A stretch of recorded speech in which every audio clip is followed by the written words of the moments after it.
Ce midi, j'ai eu la chance d'être invité par Samsung France pour tester la nouvelle gamme de Galaxy S23. Il y a particulièrement 5 nouveautés dont j'aimerais vous parler aujourd'hui, dont bien sûr la partie photo et vidéo. Je vous ai ramené justement des photos et des vidéos qui ont été prises avec cette nouvelle gamme S23 et vous verrez qu'il y a plein de choses à dire. Et donc, quelles sont les 5 nouveautés de la gamme S23 qui font la différence? C'est ce qu'on va voir ensemble.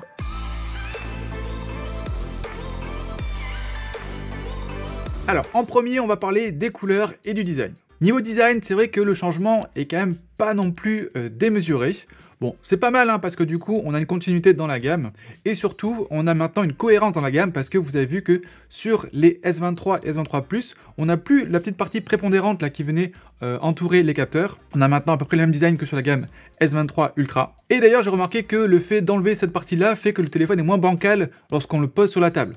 Vous savez, il va bouger encore un petit peu, mais vous voyez que pas grand chose. Pour le S23 Ultra, lui, il va juste gagner un petit peu en côté carré, donc il est un peu moins arrondi sur les bords. Et ça, vraiment, c'est un gros changement niveau prise en main, parce que le S22 Ultra, c'était juste une savonnette. Là, maintenant, on a vraiment une meilleure prise en main, même à une main. Et enfin, niveau coloris, voici tous les coloris. De base, sur le site, j'étais très tenté par le vert. Dans la réalité, en fait, le vert est très joli, je trouve, au soleil, mais une fois qu'on passe à l'ombre, je le trouve beaucoup moins sympa. Par contre, mention spéciale pour les couleurs exclusives du Samsung Shop, notamment ce rouge sur le Galaxy S23 Ultra, il a plu vraiment à tout le monde. Deuxième nouveauté très importante, mais qui est malheureusement pas trop visible, ça va être le nouveau processeur. Fini donc les processeurs Exynos, qui étaient du coup des processeurs qui étaient faits par Samsung.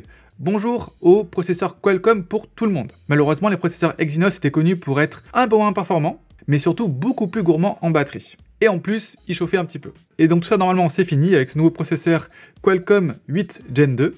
Ce boost de puissance va être beaucoup utilisé, vous allez voir, en photo, mais aussi dans les tâches courantes et bien sûr en jeux vidéo. Et surtout, ce qu'on attend de ce processeur-là, ça va être des gains en batterie. En particulier sur le petit S22, c'était vraiment un gros défaut qu'il avait, on avait du mal à faire la journée avec. Donc là, bien sûr, pendant le test du S23, on verra ça en conditions très concrètes. Et je prendrai plaisir à vous faire une vidéo où je le prends un jour avec moi et on suit l'évolution de la batterie tout au long de la journée, pour savoir si oui ou non, il fera la journée. Donc bien sûr, pour ne pas rater cette vidéo-là, pensez à vous abonner. En troisième partie, forcément, ils ont beaucoup communiqué là-dessus, on va parler de photos. Alors là, c'est un petit peu compliqué à tester parce que, l'environnement était pas non plus terrible, on était dans une tour au milieu de bâtiments en construction. Et 2, on a eu droit d'avoir les téléphones qu'une demi-heure. Donc voilà, c'était assez express, mais j'ai quand même pu transférer rapidement des photos et des vidéos sur mon Z Flip 4 pour pouvoir vous les montrer aujourd'hui. Alors rapidement, si on compare la différence de capteur entre les S23, S23+, et le S23 Ultra, sur les S23, S23+, on va avoir 3 capteurs, on va avoir un ultra grand angle, un grand angle et un téléobjectif x3. Quand en plus sur le Ultra, on aura un téléobjectif x10, et on aura le capteur principal qui sera en 200 millions de pixels. Alors donc, si on regarde les photos, premier truc à dire, c'est qu'on a une belle cohérence entre les différents capteurs. Donc là, par exemple, je me suis amusé à passer entre le capteur ultra grand angle du S23 Ultra au grand angle, au téléobjectif x3, au téléobjectif x10. Donc là, on voit bien que les couleurs sont assez cohérentes.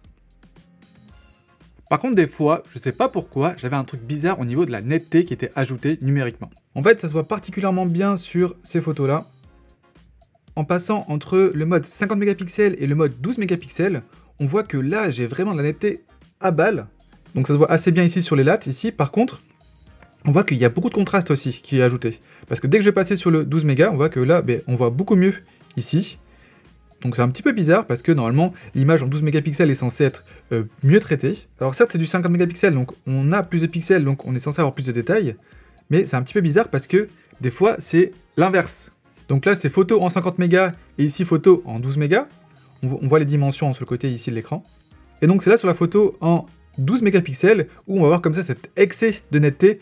Là, ça se voit clairement ici sur le côté où là on voit tous les petits artefacts qui sont ajoutés pour justement créer cette netteté supplémentaire.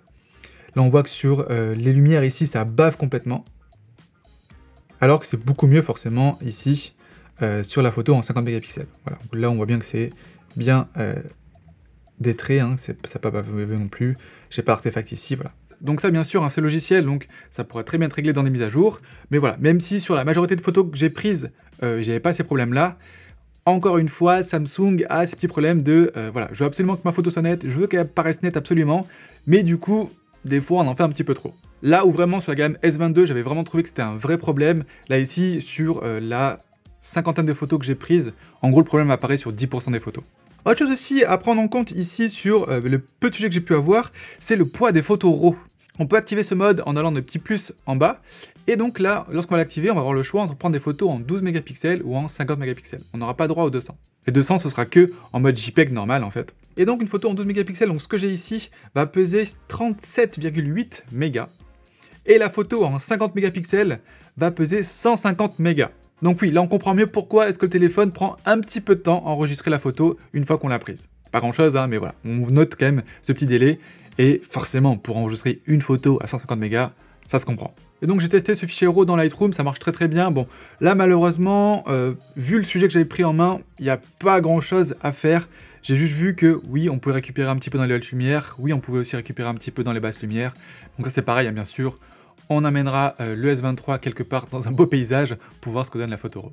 Sur le 200 millions de pixels, malheureusement la photo s'est pas transférée, donc je peux pas vous la montrer là, mais honnêtement, en voyant la différence entre déjà le 50 qui est déjà très très bien et le 200, il y en a très très peu. Et surtout qu'en plus les conditions n'étaient pas forcément hyper adéquates pour le 200 mégapixels parce que on avait un ciel qui était tout couvert. Pour l'instant, je suis encore hyper dubitatif sur le 200 mégapixels. Le 50 fonctionne très très bien, le 12 aussi. Et bon, le 200, ouais, on verra vraiment si avec un beau ciel bleu, une lumière parfaite, ça vaut le coup. Là pour l'instant, je peux pas vous dire. Pour la basse lumière, c'est pareil, hein, là malheureusement il faisait jour, donc on n'a pas pu tester ça. En quatrième point, on va passer maintenant à la vidéo. Alors en vidéo, on a droit à du 8K à 30 images par seconde. Mais surtout, contrairement à avant, on a droit à de la 8K qui est pas non plus trop croppée, donc avec un angle assez large, et en plus de ça, stabilisé. Alors je me suis amusé vraiment sur tous les téléphones, avec toutes les optiques, à secouer un petit peu le téléphone, comme je vous montre ici, et vraiment, la stabilisation m'a bluffé, et ça en plus sur tous les capteurs et dans tous les modes. Donc en 8K ça marche, en 4K ça marche. Ça marche avec l'ultra grand angle, ça marche avec le grand angle, avec le téléobjectif. Donc comme vous pouvez le voir, même en zoomant, vraiment, on arrive quand même à avoir une vidéo stable, et ça c'est vraiment juste trop pratique. Ça veut dire que vous pouvez faire des vidéos avec tous les capteurs, et surtout dans toutes les conditions possibles, tout en ayant une image qui est regardable, avec le téléphone dans la main, sans stabilisateur ni rien. Allez, petite vidéo d'intérieur, là comme on peut voir, avec le x10, on comprend qu'il lui faut quand même de la lumière à ce capteur-là, et donc là on voit que ça bruite un petit peu. Mais sinon au niveau focus c'est très bien, niveau stabilité encore une fois, c'est super. Et donc la vidéo est totalement utilisable. En fait c'est ça qui est vraiment bien avec ce produit-là, donc le S23 Ultra, c'est que on a vraiment le choix des optiques. Donc on va pouvoir aller de l'ultra grand angle jusqu'au x10, donc ça c'est énorme. Et surtout tous ces capteurs sont utilisables et qualitatifs. Alors certes le meilleur ça reste le grand angle, ça c'est sûr, que ce soit en photo ou en vidéo, mais c'est bien d'avoir quand même le choix.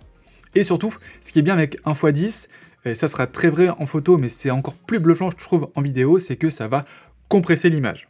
Là, pour vous donner une petite idée de ce que c'est la compression d'image, par exemple, vous voyez que ici, en fait, derrière moi, le fond est à, je sais pas, 3-4 mètres en gros. Donc là, on voit quand même que le fond est quand même assez loin de moi. Si jamais je zoome dans l'image, voilà, donc là, j'ai zoomé du coup optiquement. Là, vous avez vu, vous avez l'impression que le fond est beaucoup plus près de moi. Et donc ça qu'on appelle la compression optique, en fait, c'est dès qu'on va zoomer optiquement, en fait, on va venir compresser l'image et donc rapprocher le fond du sujet. Ça, en photo et en vidéo de paysage, c'est vraiment super pour se rapprocher en fait de ce qui est intéressant, par exemple de rapprocher une montagne de soie ou de rapprocher, je sais pas, par exemple un monument. Ça donne des photos qui sont beaucoup plus sympas et surtout, vu que le x10 est quand même assez rare sur des téléphones, bah du coup c'est des photos qu'on voit très peu. Et donc forcément c'est des photos et des vidéos qui sortent du lot. En cinquième point, et ça c'est un point qui est assez cher pour moi, ça va être toute la partie écosystème. J'avais testé l'écosystème Samsung complet pendant un peu plus d'un mois et j'avais vraiment beaucoup aimé. En fait, c'est vrai qu'on est assez complet chez Samsung. On va avoir de la montre, du téléphone, de la tablette, du PC et même après de l'électroménager. Parce qu'on va avoir forcément de la télé, des frigos, des machines à laver, bref. Voilà. Il y a vraiment une grande galaxie de produits Samsung. Et donc là, lors de cette prise en main, ils nous ont aussi montré les tout nouveaux Galaxy Book 3. Malheureusement, il n'y avait pas le Galaxy Book 3 Ultra, mais on a pu en parler. Et c'est vrai que c'est un produit qui m'attire vraiment. Bon, il est cher, parce que il est soit à 3500 €, soit à 3900 €. Mais on a une machine qui sur papier conviendrait parfaitement à mes usages.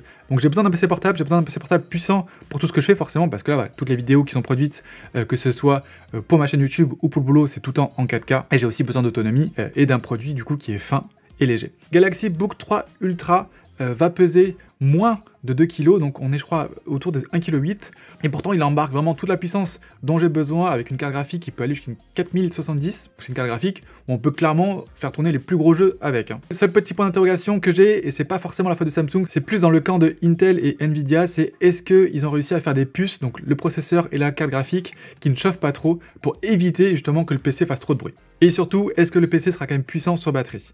Donc ça, c'est des questions en fait qui reviennent à chaque test de PC que je fais. Normalement, avec les nouvelles générations de processeurs et de cartes graphiques, on devrait vraiment s'approcher de ce que fait Apple avec ses puces Apple Silicon. Donc voilà, j'ai vraiment hâte de tester ça aussi. En tout cas, sur le papier, c'est hyper encourageant. Et donc voilà, on a terminé avec cette vidéo. C'est un format un petit peu nouveau pour moi parce que normalement les téléphones, avant d'en faire une vidéo, je les teste au minimum 2 semaines, généralement c'est 1 mois. Devoir les tester comme ça en une demi-heure flash, c'est tout nouveau, donc n'hésitez pas à me dire tous vos retours en commentaire. Comme toujours, hein, je lis tout et j'essaie de répondre à quasiment tout le monde. Donc, bien sûr, là, je prendrai le temps aussi de tester ces nouveaux téléphones par la suite. N'hésitez pas à poser toutes vos questions aussi, j'y répondrai avec grand plaisir. Pensez à mettre un petit pouce vers le haut si la vidéo vous a plu et vous a aidé, ça motive vraiment. Et nous on se retrouve très vite en live ou en vidéo.